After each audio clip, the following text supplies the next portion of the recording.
Hey, Amie. Yeah, Juan. Give me that beat. It's Baseball Shangri-La with Amie Cuevas and Juan Ramirez.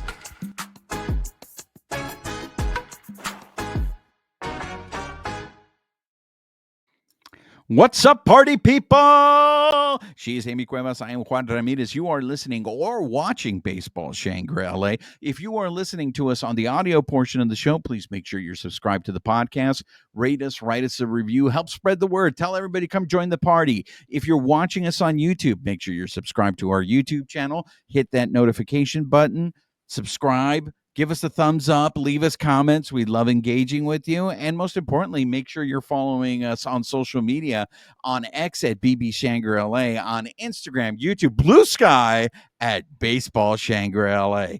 Amie, ¿cómo estás? Great job on reading the new banner for the first time and getting our theme song right. I was about to pull a Ron Burgundy on that. I wanted to make sure I hit that before I start going. I am Ron Burgundy. Yes, and we got the theme song right this time, so everything's coming up, Ramirez, ladies and gentlemen. How was your weekend, Amie? Yesterday it got infinitesimally better when I got a text from you at like 2:26 in the afternoon. All right, well, let's go ahead. Let's get right into it, ladies and gentlemen. Let's do some baseball talk, and a pleasant good evening to you, wherever you may be. Amie, what are you talking about? What could have possibly have happened right before the Super Bowl? Right before the Super Bowl, someone decided to just hijack the Super Bowl, at least for Dodger fans. He scooped the Super Bowl. Not only did he scoop the Super Bowl, but he scooped a lot of other reporters, because I loved when they started reporting it. They all cited according to his social media. So, Amie, what am I talking about? What am I burying the lead here for?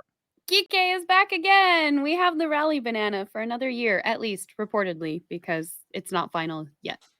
As my compadre said to me with the text message, I'm going to read it to you exactly. When I had already seen the news that Kiké was, coming back to the Dodgers. But here's my compadre's text saying, "Color me shocked, Kiké resigns with LA." So that may have been probably the worst kept secret. Kiké coming back to the Dodgers. I know that there was this belief that somehow the Dodgers weren't going to resign. Blasphemy.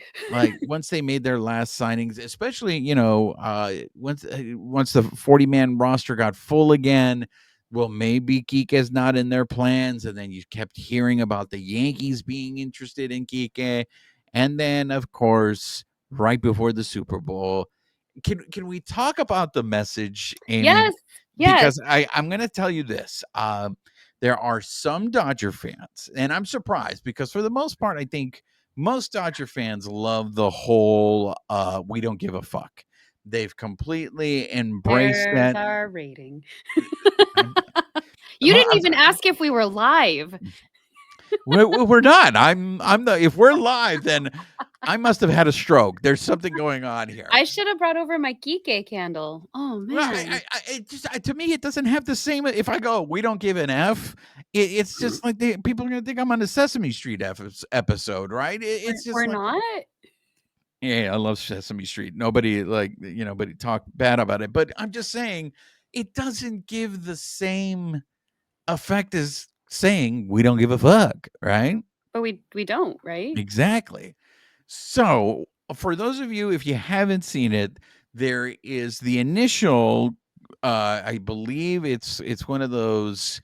It's got the you're entering the stadium, so it's like a drone view, and then there you go, drone footage, and then it feeds into images from the postseason, from the lots of baseball. You can hear the crack of the bat. Underneath it, he had just posted "walking through the open door" #26th man, which is a reference to what Brandon Gomes said at Dodger Fest, saying that the door would always be open to Kiké.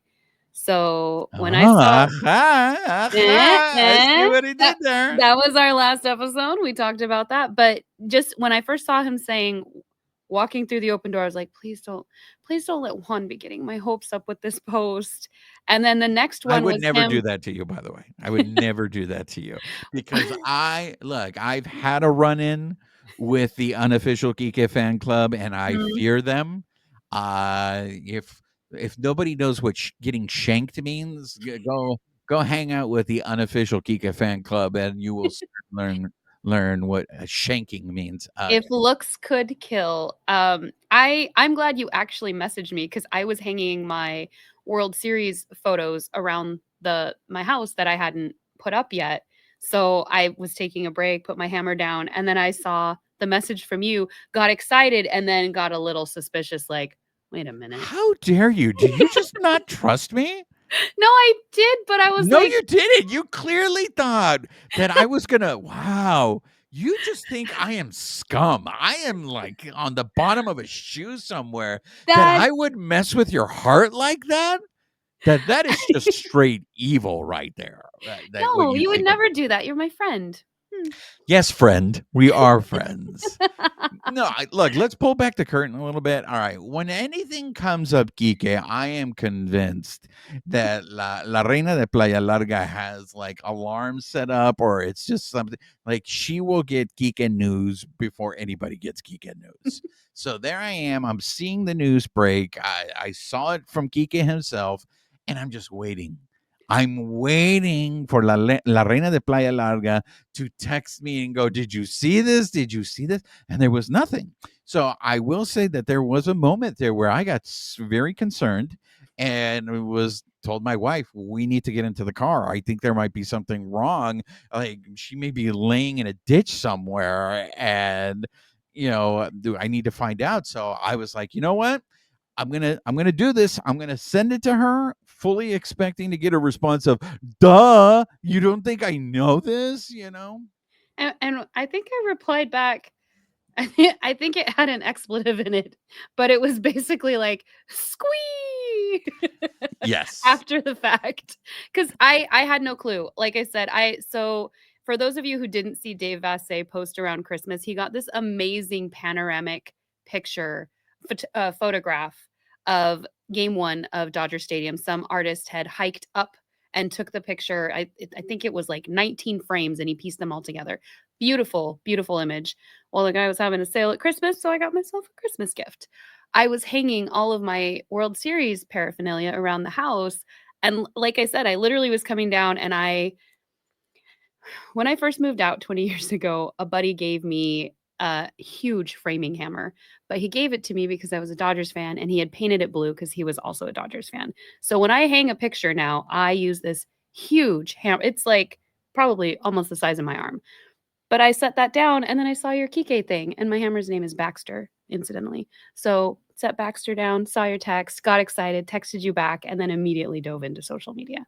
So there you Wow. go. More story than you wanted, but there you are. For all you Marvel nerds, I will translate for you. So she used the hammer of Thor to get the final Infinity Stone to drop into the glove.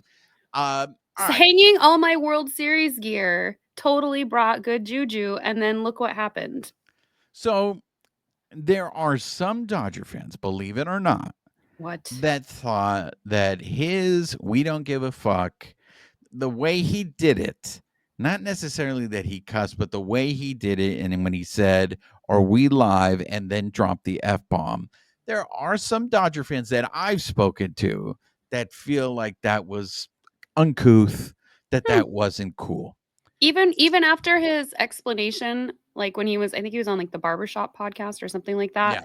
where he explained, like, hindsight, but basically he said, "Are we live?" assuming that they would still delay it. And there was no delay. So, I mean, if you believe that version, I'm not gonna try to make anybody switch their perspective. But if you believe that that really was his intent, and he thought saying it like if he just said we don't give an F, that's not gonna have the weight. But he's waiting. He's assuming there's a delay. I don't know. Like it's also we're adults. Yeah, the ones that I've spoken to, that they don't go that far into the whole delay. They just, I Oh, think what it is the premeditation of it, is what rubs them the wrong way. They view it as being a tad unprofessional. So I thought of those Dodger fans when so Amie was describing there's the drone footage of going into Dodger Stadium through the center field plaza and then cutting into all that footage. But if you swipe on his Instagram, if that's where you get your news, that's where I wasn't sure if it was true at that point. I was like, wait, did he not? Is he not the 26th man? So for those who haven't seen it, it is a picture of what I am assuming is Kiké's hand giving everyone who's looking the bird while wearing the World Series ring. Now, I'm assuming that was the 2020 World Series ring because they haven't gotten their 2024 ring. That's literally what my best friend said. She's like, well, he doesn't have the second one yet. So exactly. Which again, have you heard that's not going to be opening day? They're doing the ring ceremony potentially the second day on Friday. I did not know that. I think it was one of our loyal listeners. I think Philip might so have they're pointed gonna it out. milk the whole thing. Philip or Jessica pointed it out. Yeah. So they're just going to raise the banner then. I think like opening day is usually like the flyover, the flag, all that stuff.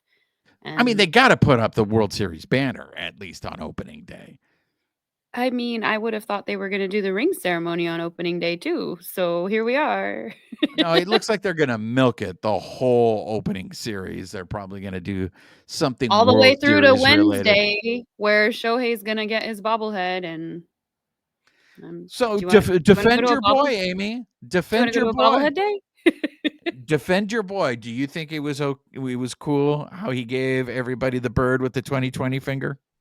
I feel like he's an adult. If it much like anything on the internet and social media right now, if you don't like it, scroll by. Like, we're all adults. He's not making you look at it. If you saw it and you didn't like it, change your feed. Like, it's like I don't there's nothing to defend. We're all capable of using our voices. If you don't like it, then move on. Look, I think he gets it. He has embraced the villain role. And it is like, we are going to do what we want to do, and we don't give a about what you think. Did I get censored? Did I just get bleeped right there? Oh my gosh, it's like you self-muted, but it must be the FCC. Wow. You know me. Look how fancy we got. I don't know if because I know you were at the parade. I was in the stadium for the celebration, so we were covering different things. And you won, by the way, because being inside the stadium was a much better deal than being in the parade, because it was mass hysteria, dogs and cats living together. It was But you get to say that you were there though, so that's pretty cool. Well, I checked that off the bucket list. Don't ever need to do that ever again. But yes, But he wasn't like. They were all cursing at that point, like, so. Well, and I know they were all drunk. They were all loaded. Yeah. But, and again, not excusing it, just if that's not your thing, like, okay. I don't. So, okay, let's get into the next topic, because with Kiké coming back now. And it's rumored to be a 1-year deal where we're basically waiting for like all the moves that they can make to give another 1-year deal. Mm-hmm. That's the rumor. Yeah. Do we have any financials? No. So who knows? Maybe it's a 1-year deal with like a second year, like an option, either player or club. We don't know. Nothing has been released yet because the Dodgers have not confirmed yet. How do we? How old is he? If you think I'd know this, but wow, I'm really surprised. Oh, I hope the unofficial Kiké fan club is not listening or watching this. I'm sorry that I have been busy doing other things on this. Okay, you know what? That you don't know, you don't have these vitals already. He's 33. Because he's ageless in my heart as a player. Well he will play forever. Well played. Okay, 33. I get it. I thought he was 170 days. I thought he was younger, honestly, because look, rude. For me, like 1 year, another 1-year deal after everything he's done for that organization. Well, technically it's rumored, so we don't, Now we're gonna go through this all over again next year. Every year, this is. Yeah. It's going to be the drama of will Kiké come back, or are we just going to have to wait until they trade for him again during the season? I mean, Well, he's got his new ojos, so he should be a lock this season. in And all seriousness, if you were Kiké, would you be offended that they're not offering you more than 1 year?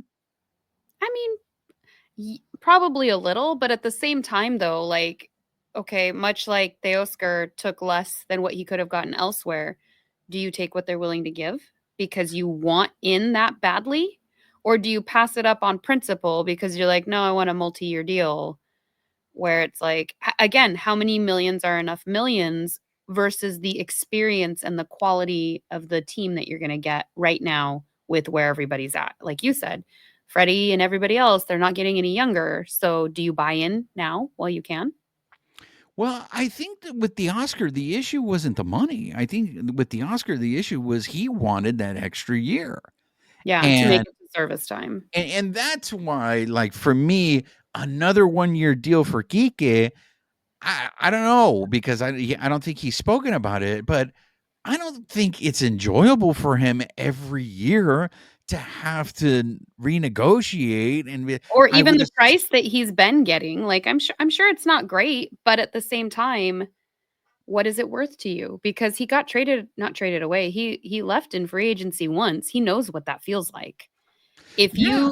you know what that feels like to be somewhere else when you want to be like with the Dodgers, what is that worth to you? Well, that's why I would think he would want the comfort of, all right, I know where I'm going to be at least for the next 2 years. I don't have to worry If they don't about. offer it though, do you walk away? Well, I guess that was the breaking point for him. Was it's one of those things where everything that you just laid out right now, I'd rather do 1 year with them than go somewhere else. And look, I don't blame him because he obviously likes playing in Los Angeles. I mean, who doesn't want to be a part of this team? I mean, if you truly care about winning championships, this is where you're going to want to be.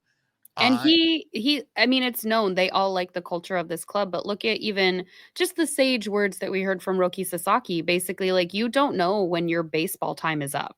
So does he bank on like, well, maybe I can get multiple years with another team. I'm not going to maybe enjoy it as much. But what if something happens, before that contract is even out versus he could play some of his best years or best year here with an opportunity to do something where, as we know, no team has done it in 25 years. yeah, So I mean, for me, obviously the Dodgers have the leverage in that if they're like league negotiation. minimum, then you walk. Yeah. So I get it. I just it just crossed my mind because I did not know until you mentioned it right now that it was going to be another 1 year deal. I was Potentially, it's a waiting rumor. to see, but it's like another 1 year deal, and it immediately just crossed my mind where I'm just like, man, I like mean, it does bum me out. He only what did he make? Like 4,000 last? 4,000. God, I do it every time. 4 million. 4 million. He, Yeah, he made 4 million. 4,000 and I'm so angry. It's like, dang. But it was like 4 million and you're looking at some of these other contracts. Didn't Hayward get like 7 or something last year? Hayward got 9 million Yeah, last where it year. was like, wow, this is But where we see him. Like, I think so I'm not gonna say that on his behalf, I'm not like I feel like he is worth more. But if it's, again, since it's not my money, if it's the difference with him playing somewhere else or playing here, I'm hoping he takes the lesser amount just so that we have him on this team again. and I'm sure we're going to find out that some other team was willing to offer him more, but he wanted to stay here. He wants to win. It's about winning, and he is getting now into that crazy phase where you're coming out of your prime. So I You get would it. want to lock down multiple years, but again, if the opportunity presents itself.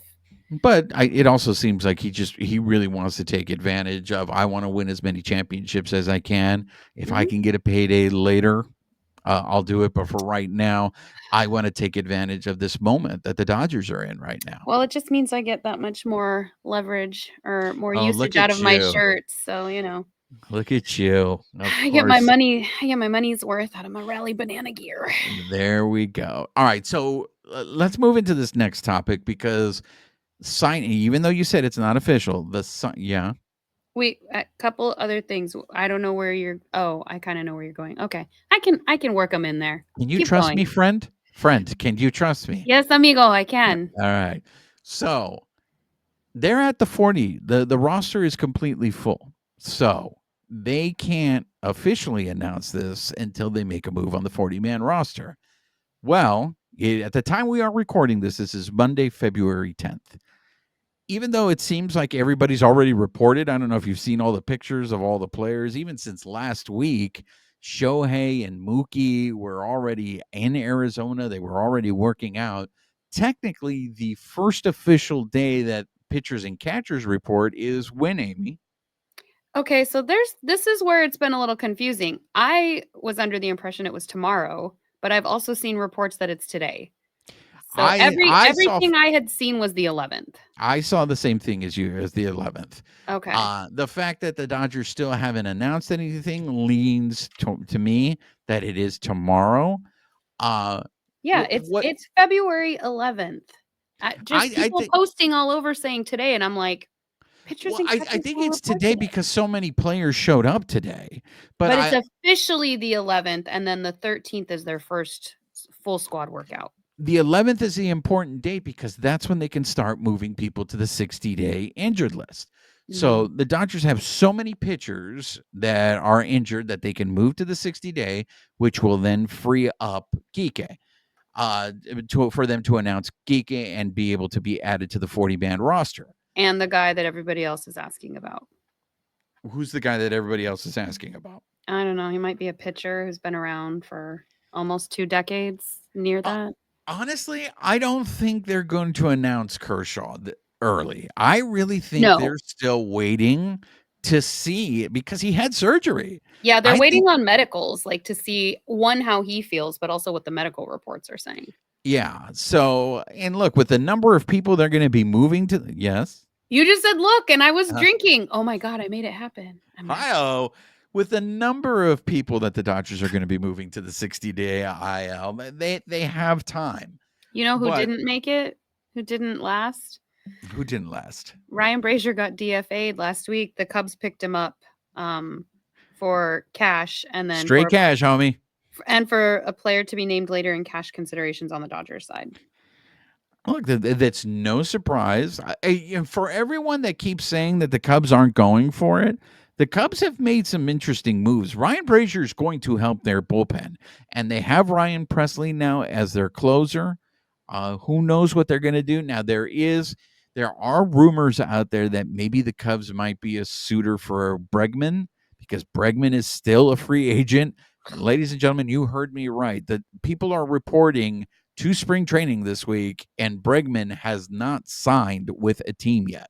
Now, there are also reports out there that, the Cubs are getting really close to that top, to going over the cap. Well, it's not a cap, ladies and gentlemen. Watch out, David wants a taco. There's a motorcycle driving by, but it's not behind you.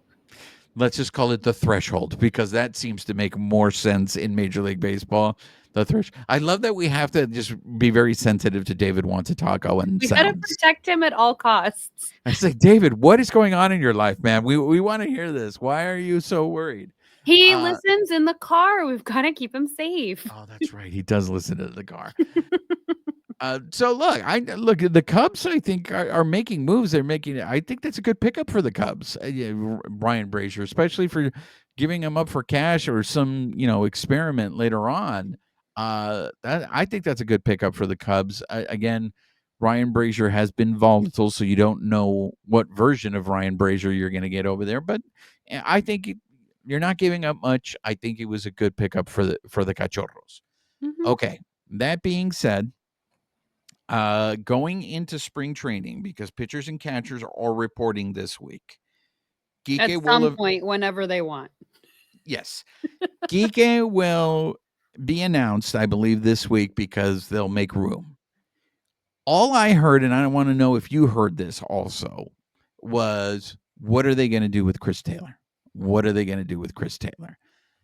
And there's a competition now that you have Kiké on there, right? We have to we can no longer think in terms of 40-man rosters, Amy. Now we got to start thinking in terms of 26 because that's going to be what the opening day roster is going to be like, right? I don't know how much of it made it out to the public because, as you know, when we're in some of those media scrums, like you get quite a few sound bites, but only a certain amount of them, attention spans and whatnot, make it out. But Chris Taylor was talking at Dodger Fest about how he's working on his swing, that they think they've identified, some of the markers, and that hopefully that will help turn things around for him, much like you've mentioned before. Like he turned it around a little bit at the last part of the season because he went from that 62 batting average, at least to, did he get above the Mendoza line? Yes, he did. He did finish over 200. He was like 202, I think. Yes. So they've identified some stuff. So, I mean, as much as he gets ragged on, he is very aware of this, I'm sure, more than anybody. So, like, it's always a bummer for these guys too, because it is such a mental game where we obviously want the team to do well, but it's also something that might be out of their control. And I hope he finds it. I think he's a good outfielder. He's great in left field. Look, I know pitchers and catchers are the ones reporting this week, but for me, I really want to talk about what's going to be interesting is the battle in spring training. I think is going to be for the bench spots. So let's who's riding the pine. There we go. Let's say the Dodgers carry 13 pitchers and 13 players on the field players. Okay, let's say if they do that, let's go through the 13 right now. Won't you join me? I didn't prep this. I have no notes. It's okay. No, I'm just going to get your opinion on it. You and I right now. Okay. We're just going to go. We're like, cálmate. No pasa nada. No pasa nada. Everything is fine. All right. So we know Shohei. Okay. That's one. Okay. Austin Barnes and Will Smith are going to be your two catchers. Okay. We are at 3. We know Mookie. We know Federico. We know Max Muncy, and we know Miguel Rojas. That's 4. Wait, who's your second baseman? Well, that's what we're going to get into right now. Okay. So we know. So already we are up to 7. So that's 6 spots left. Let's go to the outfield. I think Conforto for sure. Tommy Edman, Teoscar Hernandez. So that's another 3 right there. So we're at 10. So that means we have 3 spots left. We got 3 spots left. Here are the names vying for those 3 spots. Hae-Sung Kim. Oh, yeah. Chris Taylor, Kiké Hernández, and Andy Pages. Those are What about 4. James Outman? Well, okay, let's add James Outman. So it's 5 players for 3 spots. I didn't say James Outman, and I'm glad you brought him up, though, Amy, because it is fair. He is on the 40-man roster.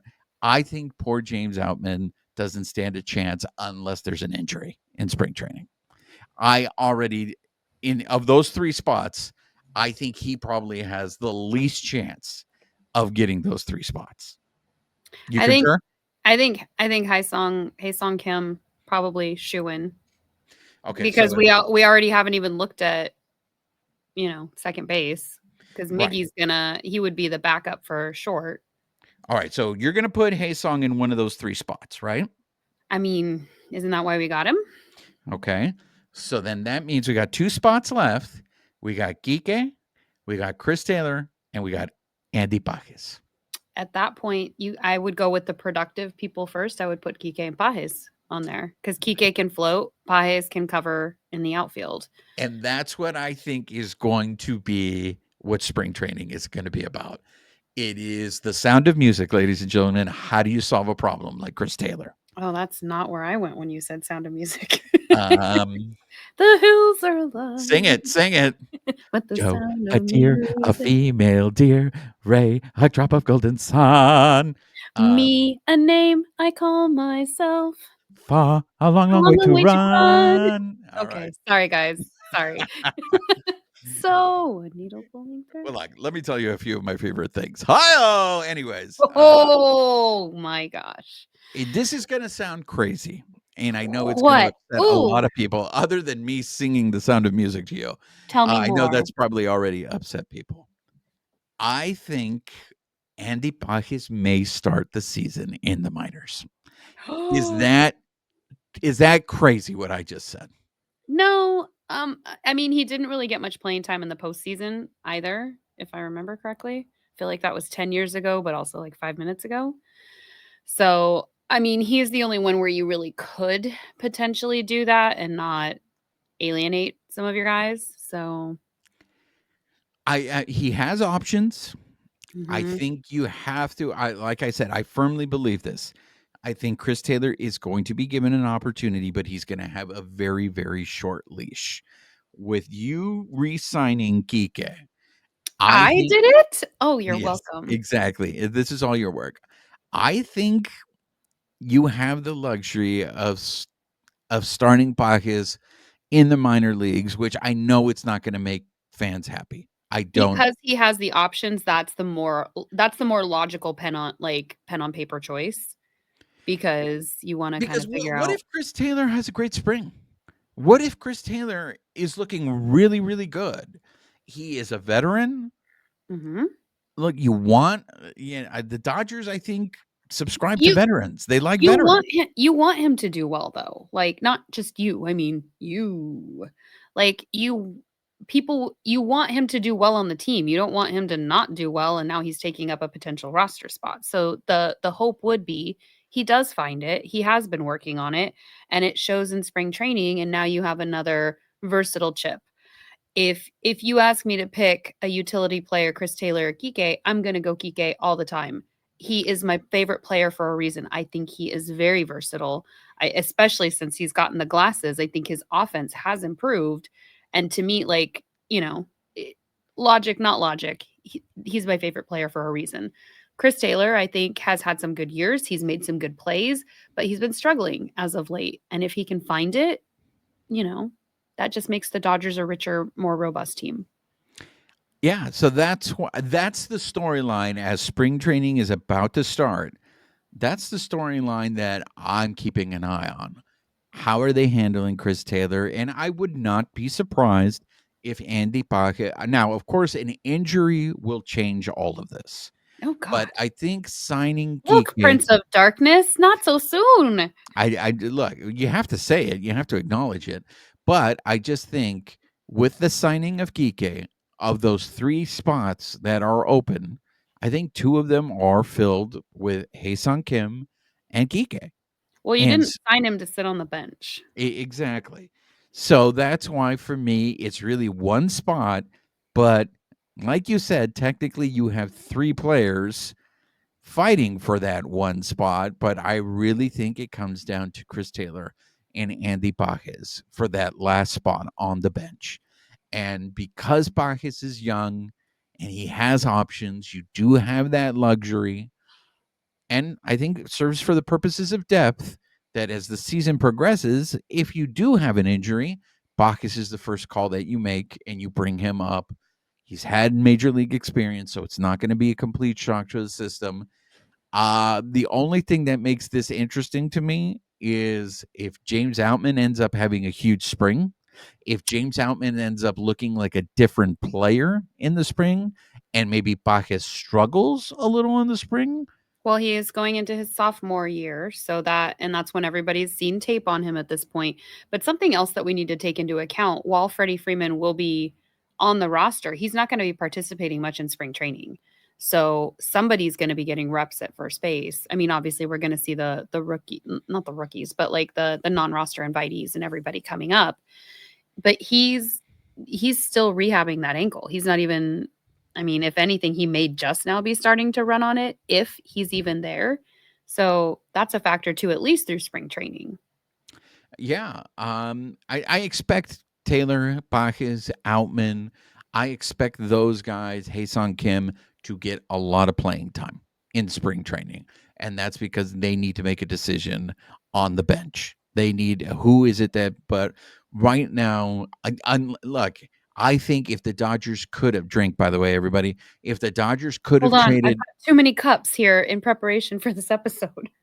If the Dodgers could have traded Chris Taylor in the offseason, they would have already. I don't think they had any takers for him. Now, again, I know you don't want me bringing up injuries, but this is not injuries in terms of the Dodgers. But what if another team has to deal with injuries?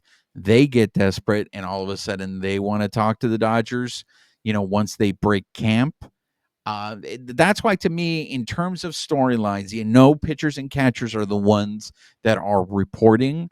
But for me, the most interesting storyline going into spring training is what that Dodgers bench is going to look like and who's going to get that last spot on the roster. Well, and as we know, it's going to take all of spring training. The main guys are going to get the first, 3, 4, maybe 5 innings before they disappear out of a game. And then, Well, it's in the getting to first see week, all the they'll new get like faces. 2 innings, 3 innings max. Yeah. Yeah. So, anything else you want to address with pitchers and catchers or players reporting to spring training? As I said, there's been video since last week. It seems like a lot of Dodger players are already there. Yeah, I did see Shohei and Mookie kind of playing around on one of the backfields. Dave Roberts did say on Jim Bowden's show that Tanner Scott would receive the brunt of the club's save opportunities, which set some people off because they're like, oh my gosh, we have a closer, but he hasn't committed to him as closer, just saying that he would get the brunt of them. So we still don't have a dedicated closer. We haven't really had that since, they were pointing to like Kenley Jansen, but I mean, Craig Kimbrell still got a fair share of those after Kenley left. So, and look, we talked about this in our last episode. The Dodgers have a lot of options to close out games. So, yes, Tanner Scott may get the bulk of them, and maybe that's part of the reason why he decided to go to the Dodgers. Why are you laughing? And you get a closer, and you get a closer, and you get a exactly. closer. Look, drink, everybody. Oh my gosh. All I'm saying is His look. when they were negotiating with Tanner Scott, that might have been what put him over the top to go to the Dodgers. They might have told him, hey, we'll give you the majority of the closing options if you come with us. I don't know if the Cachorros, it seemed like the holdup with the Cachorros was they just didn't want to go the other year. So the fact that the Dodgers were willing to go the other year, and then maybe they told him, we're going to give you an opportunity to be the closer over here. Is that where one of Kike's years went? Maybe. Could be. You never know. You never know. So, anything else in terms of spring training news that we need to know? No, I think I'm good. Well, I was going to say we leave in a couple of weeks, but you're not going. No, I'm not going. Look, drink. Oh, after what happened at Dodgers Fest.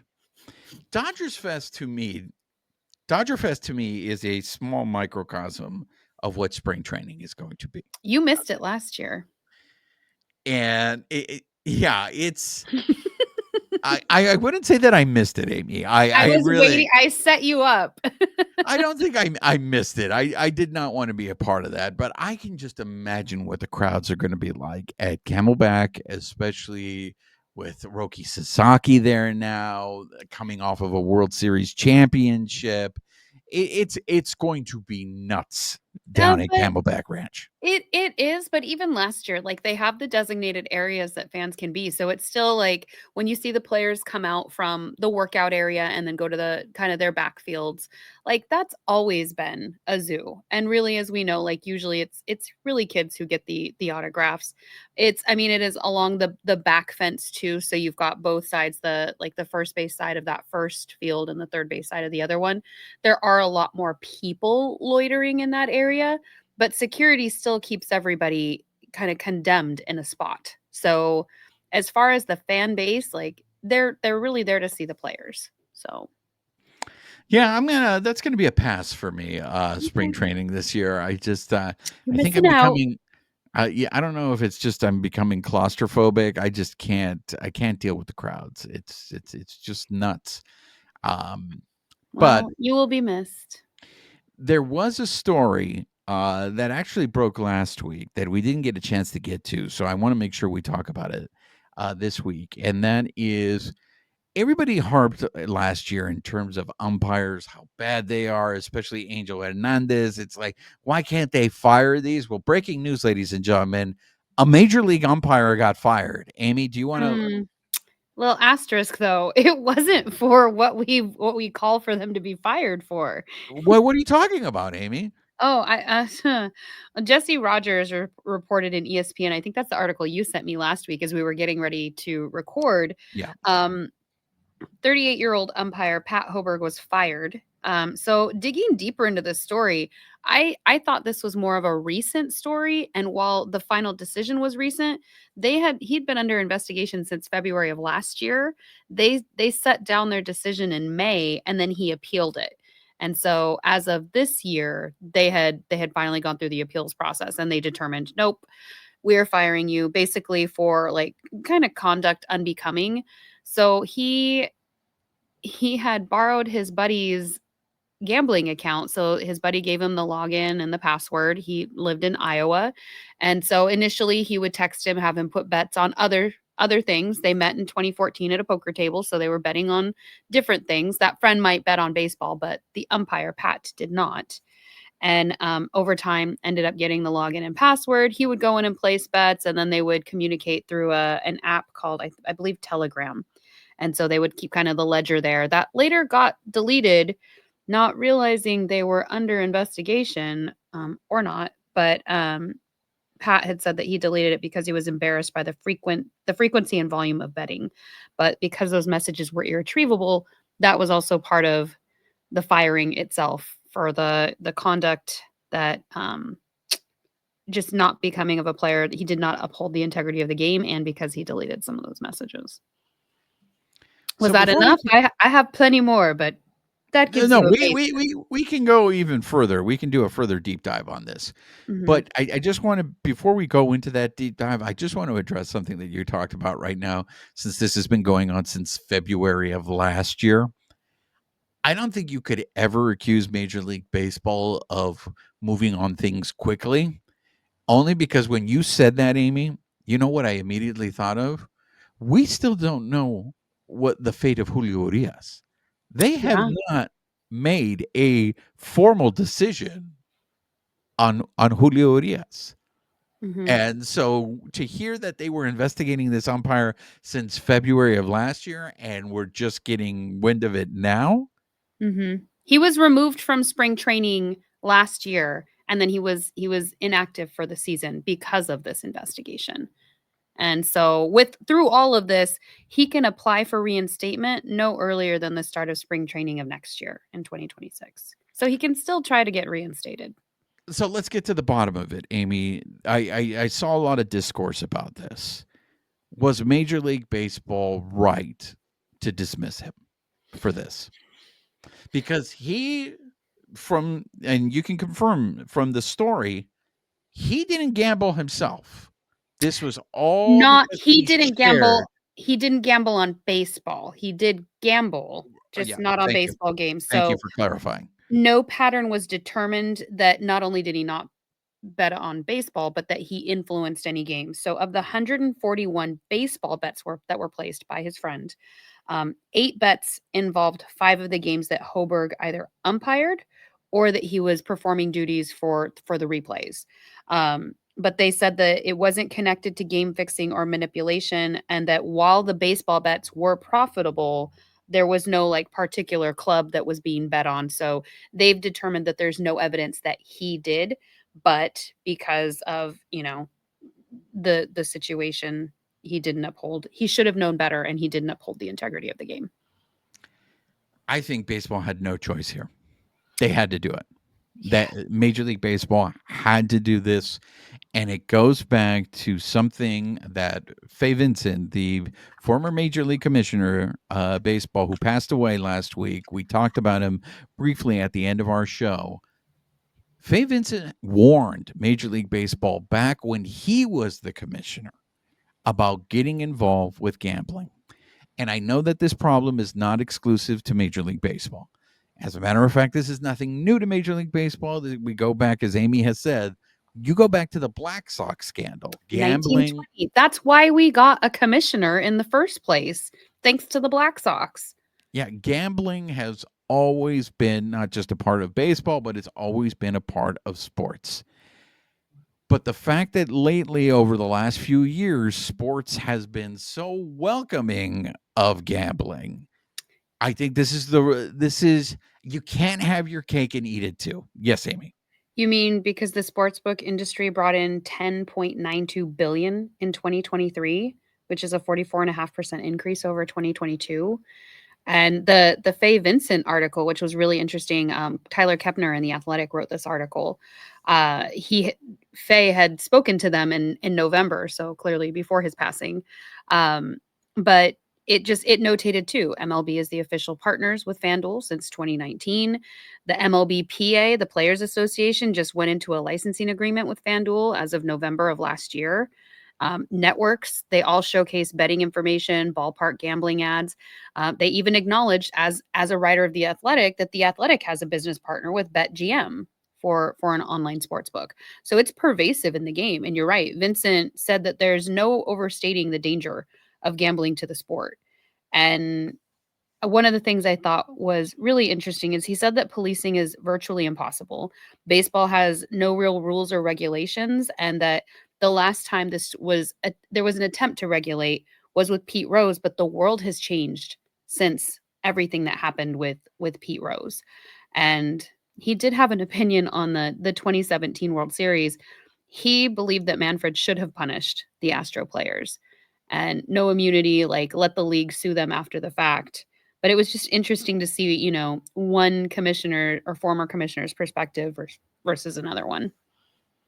Yeah, I mean, there were reports that at least this when they're building NBA arenas in the future, or they're going to have the capability, and I'm curious if this is going to end up being the same in Major League Baseball ballparks. They're saying that you're going to have the capability as a fan to be able to make bets, wagers from your seat, not using your phone or anything like that, but literally there's going to be stuff put in the seat where you can bet as you're watching the game. So this is an open embrace. Look, To each their own. Oh man. I get they want revenue. And this is where they're getting their biggest revenue, I think, is from the gambling industry. So they have completely At what cost? Well, that's what we're going to find out, because with this Hoberg thing, like 5 games already. Look, they are just really lucky that this whole Ipe thing was on Ipe and not on Shohei. For everybody who's like, oh no, they covered it up. It's like, well, I'm pretty sure the federal government isn't going to cover that up if they can get money, whatever, IRS, like, because he has tax returns he didn't file too. So there are people that are still convinced that Ipe took the dive for Shohei. I don't know. I heard that phone call. That was pretty like, right. And here's my thing. It's like, you don't think that if the federal government could have busted Shohei, they wouldn't have busted Shohei? They don't care about the MLB. They would have totally used Shohei to make an example. Like, I keep hearing this argument that, they were protecting Shohei. The government was protecting Shohei for MLB's behalf. It's like, what are you talking about, guys? The government is the one that constantly wants to threaten Major League Baseball and other sports by taking away their antitrust from them. It's like, this is the issue, right? You're gonna hope that something like the Donaghy thing from the NBA doesn't happen in Major League Baseball. Well, I hope it's not happening. Umpire. But like at this point, is it just more of a matter of time until it's uncovered? Like you're telling me nobody? No, I think you're right. I think it's too naive to think that it's not going to happen, or it isn't happening and we just don't know about it yet. Which is what Fay Vincent said, because he talked to like I said, he talked to The Athletic in November, and he's like, basically gambling always leads to corruption. Yeah, well, I mean, the great director Sidney Lumet said that everything eventually is corruptible. It may have humanity. Yeah, it has the greatest intentions, but if something is around long enough, it eventually can be corrupted. It's something to keep an eye on, because We still don't have an official move to Las Vegas with the Athletics. I think, look, you have the hockey team and the WNBA team. Look, The hockey team and the WNBA team out in Las Vegas. Those two teams are doing really well out there. And are they gambling. are they going to be in an open air ballpark in the heat? Well, I mean, like I said, we still don't have an official, hey, they're coming to Vegas. But it's going to be front and center once they do. But in the end, Amy, is this just too cynical to sit there and say, even if there is a giant scandal, baseball will survive it? They survived the 1920 Black Sox scandal. Well, that's how we got commissioners, and how has that served us? You don't think they'll survive another one? Look. I mean, that's while everything is corruptible, that's also what humanity does too, is they adapt. So we'll cross that bridge when we get to it. For me personally, like gambling's not my thing. It's not something I enjoy. But people look at me with my radio and my scorecard at a ball game, and that's not their thing. So, everybody kind of has their stuff, but it was just interesting hearing kind of Fay Vincent's perspective. I guess he worked for the SEC at some point. Oh yeah, and Fay Vincent was a very accomplished. I had not done a deep dive. Because he was a Sabre member, they did a whole like expo on him after he passed, but he was talking even about like the equivalent of insider trading, like in baseball. Like if you have a pitcher, because there's no regulation in baseball, right? If you have a pitcher whose mom bets, $1,000 on him every time he pitches, if he's not feeling well that day and he's like, Mom, I don't feel well, like maybe don't bet tonight. Like that's the equivalent of insider trading, but there's no regulation in place to bar that from happening. I mean, obviously what are you going to do? But what did you gonna do? What did you gonna do? Nothing. Nada. And that's why it's like, is resistance futile here, in the sense that, okay, we're trying to bring attention to this, and again, I can't reiterate enough. Major League Baseball did the right thing. They did what they had to do. They can't have that guy with the illusion that he's not calling the game fairly behind the plate or on the base pads. They got lucky that there was no evidence in this case. Yeah, but do you think fans even care? Like, if they would have, like, it well, just, I mean, everybody, I mean, fantasy baseball, in a sense, is gambling. Right. Well, and that's what Fay Vincent, like, if you like that, I cannot stress enough that Athletic article was very interesting about Fay Vincent. And that's kind of what he was talking about, was like, how far do you go? How can you rein it in? Obviously, we've already seen it with the 1920s Black Sox scandal. History is going to repeat itself if you don't do something to stop it. And he's kind of warning against that whole runaway train mentality of it is so pervasive in the game. The only thing that's going to make people stop is like if there's a big scandal, but then do they care enough about it? That's the question. And that's, I guess, we'll find out as we go down that road. But I think, using your train motif, I think he might be right. I think that train's already on the tracks, and it is already a runaway train. Yeah. Runaway train, never going back. Oh, one way. Wrong way on the one way. Sorry. Something. I butchered the lyrics. I think I butchered the first set of lyrics. So, if you guys like the song, go listen to the actual song. Hi-oh. All right, let's get into our next story. Talking about banning and, so it looks like, remember our friends in Nueva York during the World Series, the ones that assaulted? We just had a whole conversation before the show about friends, and I don't like how you're using that word right now. I'm sorry, friend. That's my bad, friend. It's okay, amigo. All right, so those Yankee fans who assaulted Mookie during the World Series, we have an update on them, don't we, Amy?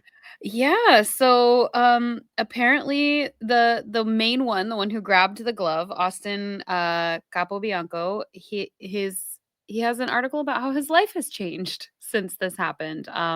He's been getting very hateful text messages and voicemails, which Juan, when you sent me this, I was like, how did they get his number? That's really scary. It's really scary how accessible. Let me tell you Because something. like we don't have phone books anymore. I mean, we do, but like cell phone numbers aren't really listed in there. I mean, you can look up all kinds of stuff if you really want it, but like The internet detectives, they get those receipts really, really quick, man. yeah, That is frightening to me, yeah. how quickly they can access information. But continue, please. Oh, so he also got a box of did you read what he received? And it actually got sent to like his parents' house because his address was listed wrong online. Did you A see what he box of received? what? What some might call excrement. Wow. I'm I'd using hate to my I'd hate to be $5 the word thing. delivery guy on that, right? It's just like, oh man, I gotta I gotta deliver this quick. I'm gonna do this one first. Ugh, yeah. So he, in his words, he got a box of poop.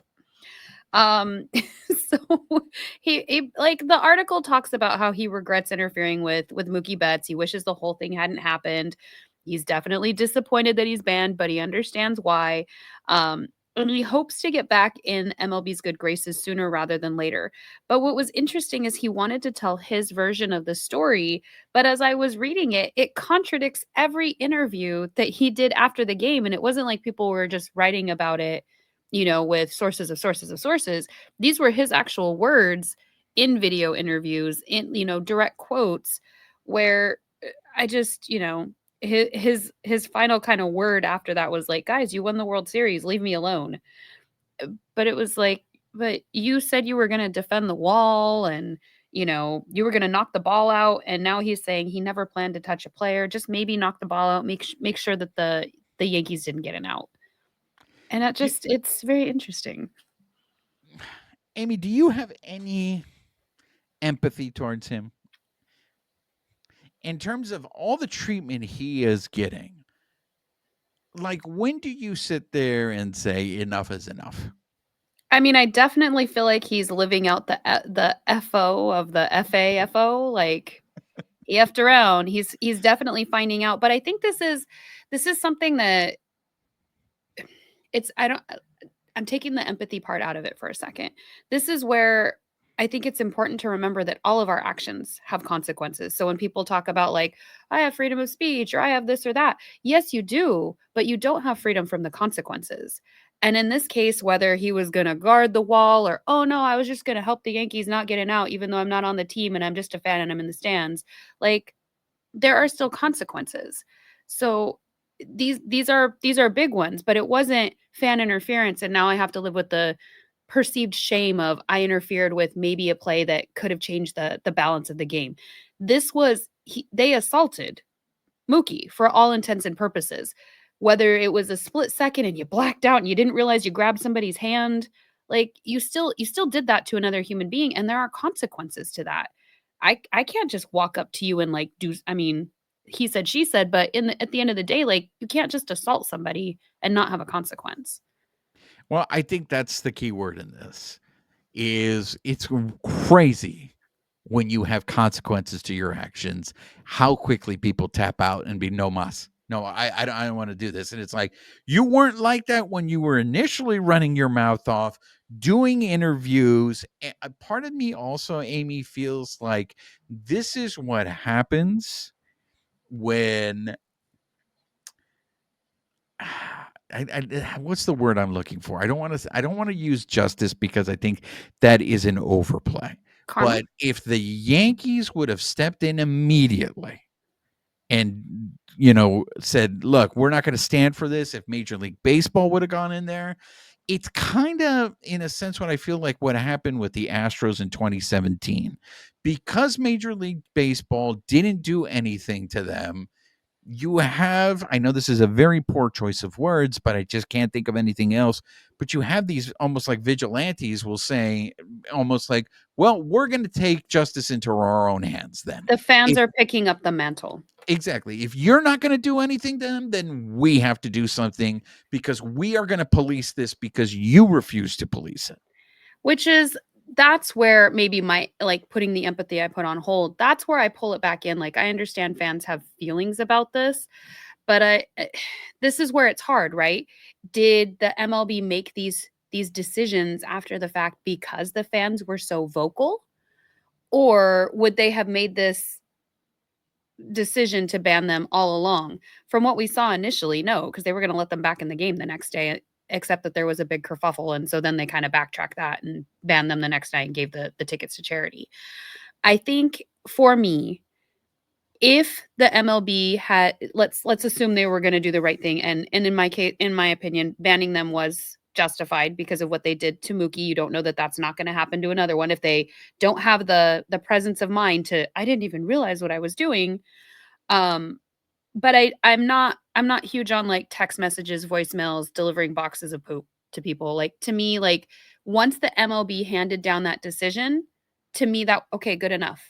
Like, you can not be happy with what he did. I'm not happy with what he did. From the sound of it, he's not happy with what he did. But at that point, like, I don't know. I'm not on board with like the text messages, voicemails, and deliveries and the continued harassment. He's living it out now. But I don't know. Thoughts? When I initially heard it, I was not sympathetic to him. I was just like, bro, you get what you deserve, right?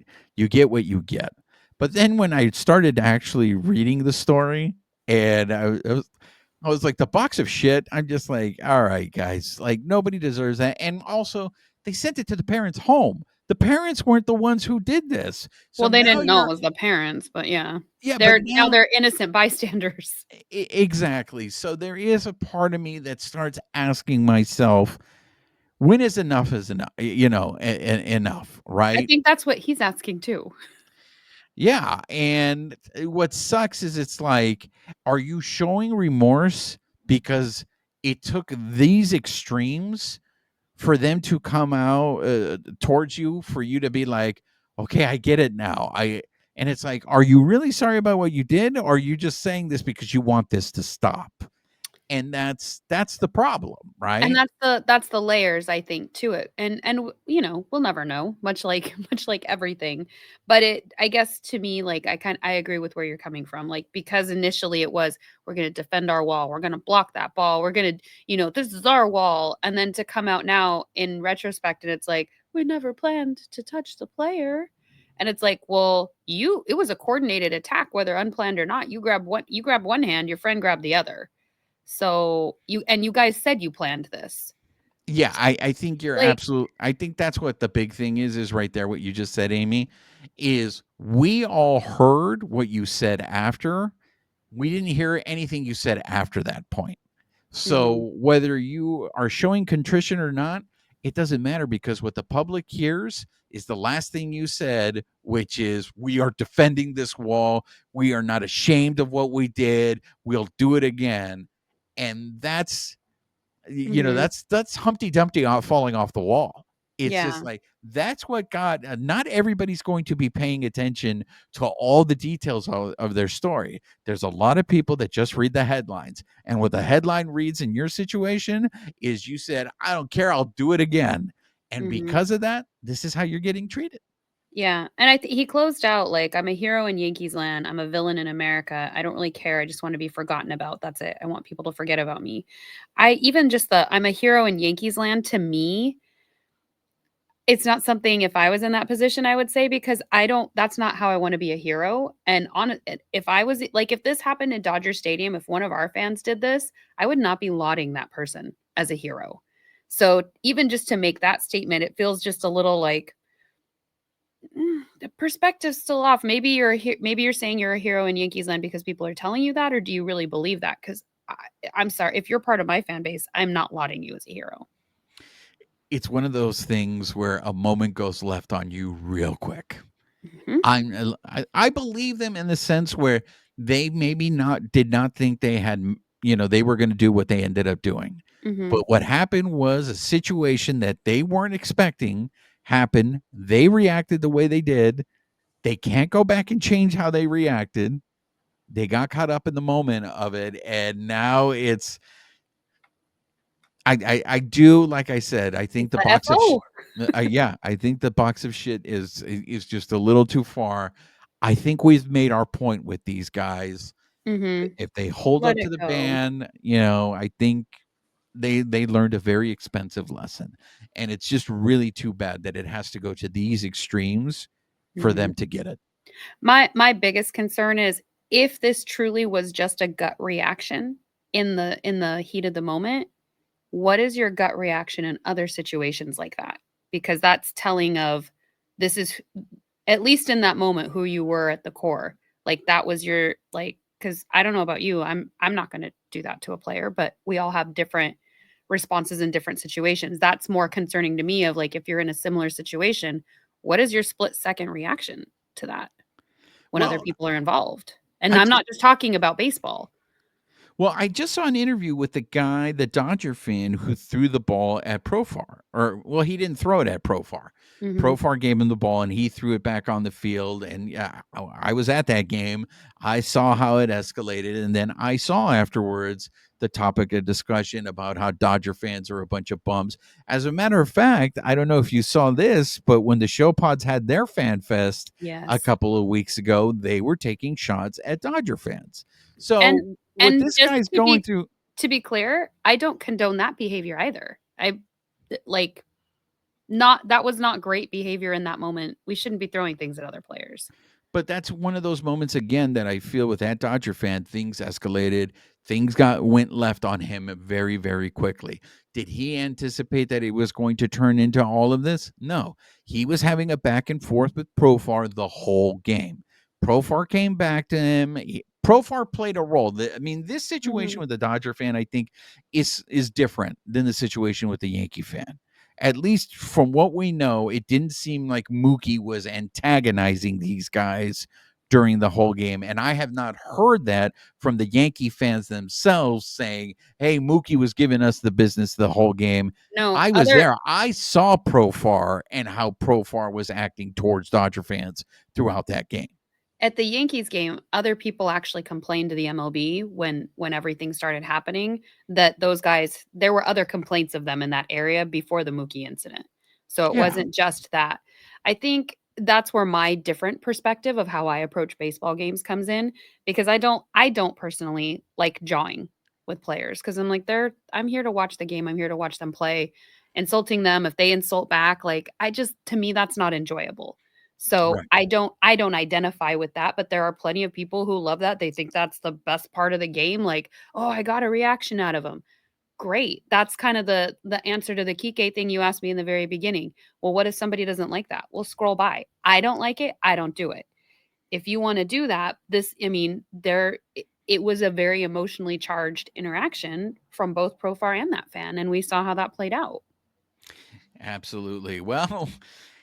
Let's do you think this is the end of this, or are we still gonna is this poor guy still gonna be crying I mean, next I he wants to have the ban lifted, so he's hoping the MLB will work on that, but I guess, there were some players, and I don't remember the exact thing, I didn't jot that down. I think it was the Orioles, somebody ran on the field, and they still have a ban in place, and that happened, like, a year or 2 ago, so I'm not seeing any change for him. I hope the negativity, like, the vitriol that's being addressed to him, I hope that stops because the MLB made their decision, like, I don't think he should have to continue to live through this, but I do think the MLB's decision is the direct result of the actions that happened in game 4.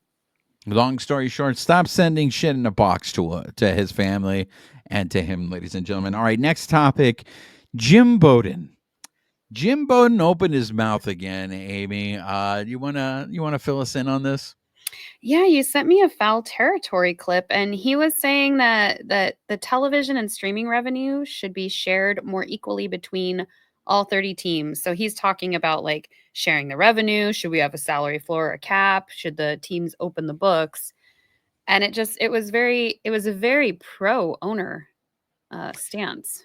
I want to be fair to Jim Bowden on this one, Amy, because I do it towards the end of that clip. If you Hmm. watch that clip on Foul Territory, he does specify that if you're going to share the revenue for TV, Hmm. that you need to have a salary floor. That these teams not only need to share the money that they're getting from the pot, but they have to spend more than that. So it's not just the Yeah. money from the pot. So he does go. So I want to be fair to him. He's not completely shilling out there for the owners, but I am noticing a trend with him that troubles me. And that was before when he said that that Roki Sasaki was not going to sign with the Dodgers, that all these other teams had options. For me, it just seems Jim Bowden, who is a former general manager, seems to be pushing narratives that, like you said, are very friendly to the owner.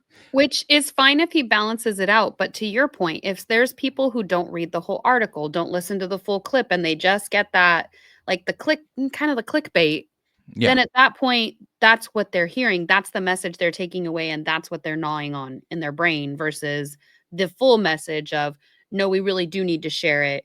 No, there needs to be better penalties for the people who are not like, let's not file a grievance and then not do anything about it for the next couple of years.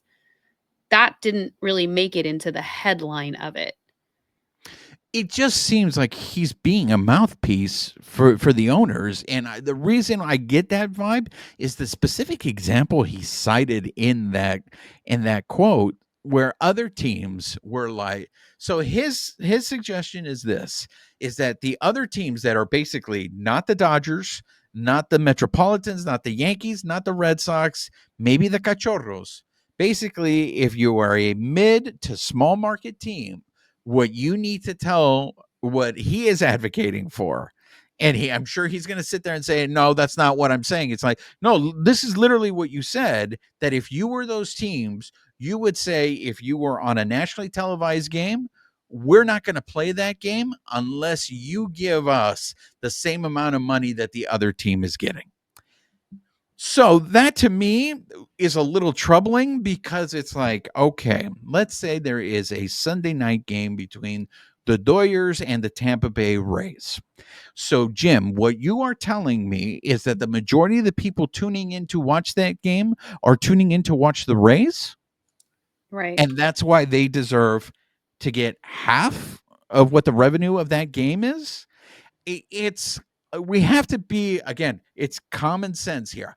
I get that it's not fair, but I want to just bring this up because there's this narrative that I feel he's pushing a lot, and that other people that are pro owners are pushing, and that they want to even the playing field, that they want parity. Amie, let me Well, just run this. you've gotta play in the game. You have to actually participate if you want parity, though, because we've already seen the track record so far with the CBT as it is. So that competitive balance tax, what are they? I mean, I found a really cool Scrooge index that I want to go over after whatever you're going to share. But like, if they aren't doing it now, why are you going to give them more benefits when they're already not using the system the way that it was designed to be used? They're not putting it back on the field. They're, Yes, that index. Go into that index. Go into that Okay. index. So the index, I saw it posted on @TitlesR_forever. But the Scrooge index was created. I went down a rabbit hole on this. It was created by Travis Sawchick. And it's really a metric that measures how much MLB teams' revenue is spent on a player based on their payroll. And so it ranks owners based on cheap versus generous. And you're essentially dividing the team's payroll by the revenue. So the Dodgers, while they're ranked second in revenue on this list at 637 million, their payroll is 428 million. So they actually put 67% of their baseball revenue back into the players, which is, for the Yankees, they're doing 52%. For Boston, they're putting 40% of their revenue back in. And so I'd have to dig and find the rest of the metric, because I was just kind of tooling around based on what that Twitter post had. But I'm curious to see what the rest of the teams are putting back in who are drawing on this. And Ken Rosenthal actually had a really interesting article that he said that we need to fix the sport some other way, or you need to sell your team. And that's coming from Ken Rosenthal, which is kind of the mentality that at least I've had here. Like, if you have so many years where you're just not doing this, why are you an owner? Sell the team. Because I think he said 50% of the luxury tax proceeds go to small market teams. So if that's the case and they're already not using it the way that it was intended, why are we going to give them more benefits? I just don't see any other pundit. I don't know what baseball, talking head. maybe baseball talking head. I just don't see any other one pushing an owner's agenda as much as I see Jim Bowden doing it. And that's why, again, I just feel like this is all gearing itself up. They're really trying to push this narrative. It's going to lead us into this next topic. But before we go there, I just want to run this by you, because all this talk about salary cap and the salary floor, and that will bring parity to the league, and it'll make it put all the teams on an even playing ground. I just want to add this. The Dodgers are trying to repeat. And as Amie had said earlier in the episode, we haven't seen that in almost 25 years in Major League Baseball. So if I look at that on the surface, what that means to tell me is every year a different team wins the World Series. Now, what is the sport that everyone says has great parity in it, has a salary cap, and it seems to be the model everybody loves because the NFL is a cash cow? Well, let's look at the Super Bowl for the last 10 years in the NFL, and you tell me if that sport has parity in it.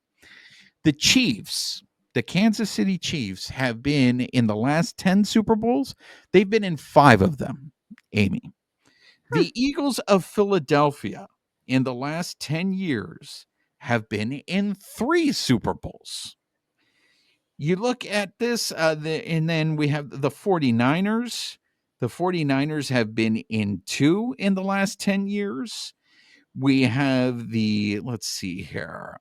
Which other? Okay, this is towards the end of the Patriots run, but the Patriots were in 3 Super Bowls within the last 10 years. So you have certain teams that are making repeat appearances.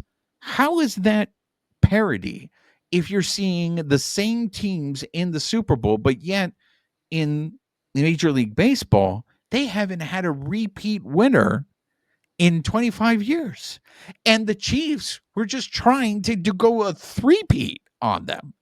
That's actually a point I had for our next topic, was the World Series is not always guaranteed by the team that spent the most money. We've seen that in, like, God, the last few years, even not this past World Series, but the one before, with the Rangers and the Diamondbacks going.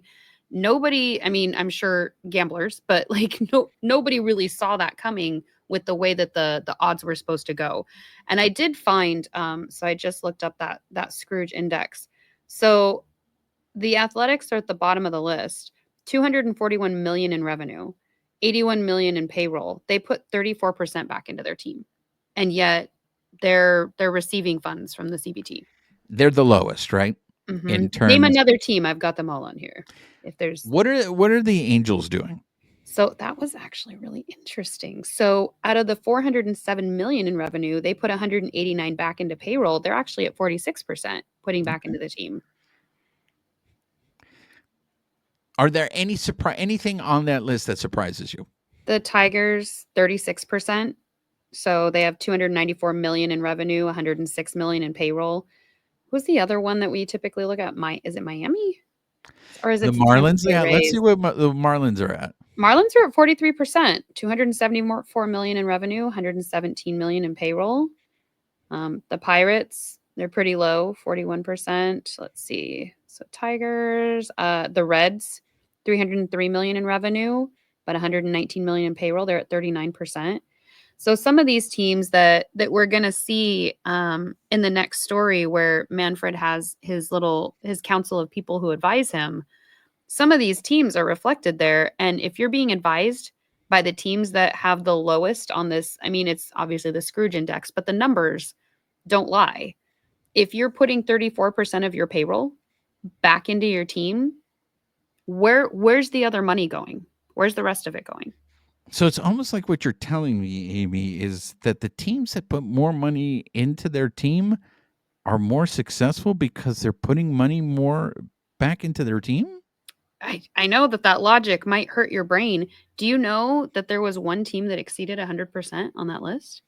What's that? It was the Mets. They're at 102%. 441 million in revenue, 450 so the million. Dodgers aren't even the highest. No, not by far. They might be the highest after the Mets at 67%. Yeah. So the Mets are at 102%. The Dodgers are at 67%. And then the Diamondbacks are at 66%. Those are your top three. Wow. I mean, hand it to the Serpientes, man. They don't have a TV deal. They don't Mhm. have a TV deal, and they're putting all their revenue back into the team. What is every other Major League Baseball team's excuse? Well, and you even got the Tampa Bay, I'm sorry, not Tampa Bay, the Toronto Blue Jays. They're at 61%. Yeah, That's your fourth. the Like, poor Azulejos, just nobody wants to take their money. but Like this is this if people you have act like numbers representing this, like how can you cry poor? well, that's the thing, right? Is when they cry poor, and then the simple response the players say is "open your books," then everybody gets all offended. They don't want to talk about it anymore, and it's just Mhm. like, well, then if you're telling me you're poor, open the books to show me that you're poor. But you Well, don't and want to you don't want to open your books. Why? that was referenced in one of those articles was what you had already shared with us that Hal Steinbrenner was like, "Oh my gosh, none of us can do this." And they were leading in payroll when they made that statement. We can't do what the Dodgers can do. Well, you are worth more than the Dodgers. So I'm sorry, I don't understand what the problem is. I guess it leads us. Let's get right into it. Your favorite person of the year. Amie is the president of. By the way, did you see that Rob Manfred was at the Super Bowl yesterday? I only watched the halftime show, so I see. Yeah, your boy Manfred was at the Super Bowl. But anyways, what did good old Manfredi have to say? well, he's made an about face. Shocking. The question was posed, are the Dodgers bad for baseball? And he's now saying no. He said the Dodgers are a really well run, successful organization. Everything they do and have done is consistent with our rules. They're trying to give their fans the best possible product, and those are all positives. And he goes on to say, I recognize, however, and my email certainly reflects it, there are fans in other markets who are concerned about their team's ability to compete. And we always have to be concerned when our fans are concerned about something. But pinning it on the Dodgers, I'm not in that camp. So uh, he says there are some owners that also share the concerns of the fans. And the goal is obviously to have a competitive and healthy game. But being that we just talked about, you can't buy a World Series. Not only have we not had a repeat, but like the teams that have been going the last several years, even if the Dodgers led the league many of the times, made it into the postseason, won the pennant, they still have not been able to close the deal. So I don't know. I'm not surprised by anything that he said there because, again, this is where I remind everybody Manfredi works for the owners. Well, one of those owners, and probably one of the more powerful owners, well, should be the most powerful, one of the powerful owners, is the Dodgers owner. I don't know if you're a good commissioner, if you want to call out the owner of one of the most popular teams in your league. The team I that's probably making you a bunch of money. Yeah, so I don't know. So I think he's smart enough to know that he's not going to go ahead and do that. But he did do something. Well, I don't know if you can solely blame him for this, Amie. But there was. Well, he is in my fight club. I mean, what? Nothing? What? Can you explain who just got added to a committee? Because I think this is a big story. I really do think this is a big story. This is also why I wanted to bring up that Scrooge index because he has an 8-person owner executive council. So recently the owners for the Phillies and then the Kansas City Royals left, and they have been replaced by the New York Mets Steve Cohen, who at least he's spending money, and the A's John Fisher, who again rounding out the bottom of that Scrooge index with 34% going back into the team. They join Cleveland's Paul Dolan, Boston's John Henry, San Francisco Giants' Greg Johnson, Arizona's Ken Kendrick, who's at least spending money, Los Angeles Angels' Artie Moreno, and then Miami Marlins' Bruce Sherman. So among at least half of those people on the list probably don't have very high Scrooge indexes in this case, and not in the right direction, at least. So you're being advised by the people who are not doing what they're supposed to do? Couple questions for you, Amie. Yes, One, please. Do we know how how these owners get put on this committee? Is this Mm, Manfredi's decision, or is this voted on by all the owners in terms of who's on this committee? that's a really good question. I don't know. Okay. So that's one question that I would like to get answered. My next question is it concerning to you at all that you have a San Francisco Giants owner? You have a you Let's see have where Artie they are. Let's see where they are on the payroll. Artie Moreno's on that committee. It seems, and I don't think Cohen would do this. I don't think Cohen is this petty, but he might be competitive. It seems like there's a lot of people on that committee that would be against what the Dodgers are doing, and it is in their best interest to try to hurt or limit what the Dodgers can do.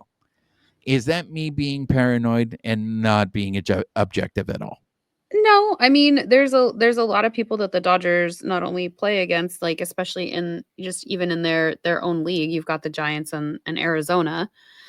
And like I said, Ken Kendrick is starting to, their organization is starting to spend money, but I don't know. I just we've seen the complaints against Boston and the Angels both for losing superstars to the Dodgers, not keeping them, not keeping their fan bases happy. And so you've got Boston and the Angels, and now you've got the A's, whose fan base is basically betrayed by their ownership. And like you've got Miami, who I'm sure fans would like to go to more games or have a competitive team on the field. Like it just not great. And the Giants, who have not managed, much like the Blue Jays, have not managed to be able to attract people to their team. So are these people that are looking at it with an open mind, or is this let's just blame the Dodgers for everything type of group? It feels like that to me. It feels Mhm. like this committee is a committee that is preparing. Again, the addition of Cohen puts a wrench into my theory. And maybe Arizona already being part of that because they are spending.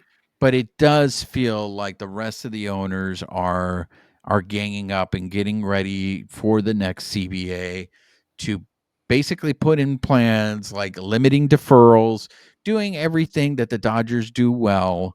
Oh, And I'm yes, correcting a base running blunder. I'm sorry. The A's aren't the worst on the Scrooge index. The Rays are. They're at 32%. you know what? Here's the thing with the My Rays. mistake. 280 million in revenue, 89 million. 89 million in payroll. I will say this about the Rays. The Rays have this philosophy, and they totally go by Yes. it, and that is they don't pay anybody. Yep. They go with, for lack of a better word, they go with cheap labor. Mhm. They spend their money on their farm system because that way they don't have to pay high salaries. And usually when those people get good enough and they deserve to get paid more, they get traded, and that's their philosophy. But again, why are you getting funds then from the competitive balance tax? That's a If you're very not good if you're question. not putting it in the team and it's provable, you have a whole market model based on not paying people. Why are you drawing on it? You're not paying players.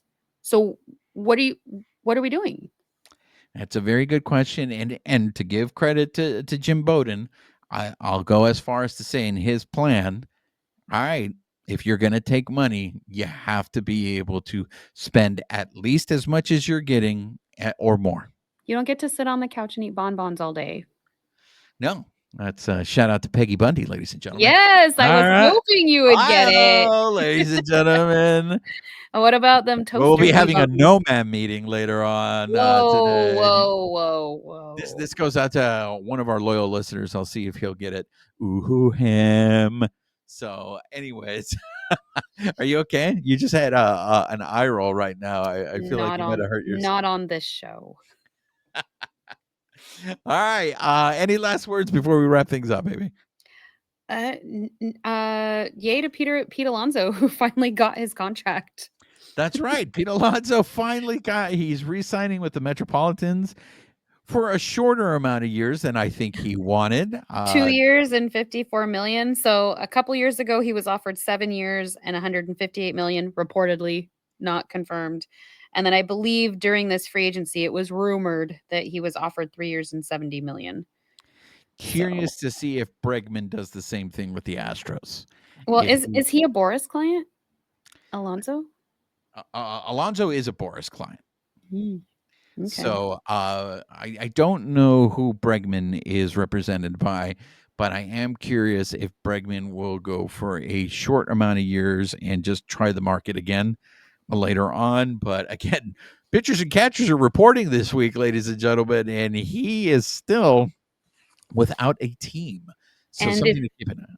And if you've been living under a rock, Kiké's back. Yes, Kiké's back again, ladies and gentlemen. That's going to do it for this episode. If you have been listening to us on the audio portion, please make sure you're subscribed to the podcast. Rate us, write us a review, help spread the word, let people know about our party, and come join us. If you're watching us on YouTube, make sure you're subscribed to our YouTube channel. Hit that notification button, give us a thumbs up, leave us comments. We love engaging with you. And most importantly, make sure you're following us on social media, on X at BB Shangri-La, on Instagram, YouTube, and Blue Sky at Baseball Shangri-La. She is Amie Cuevas. I am Juan Ramirez. Nos despedimos con un beso. Amie, say goodbye to the people. Goodbye, people.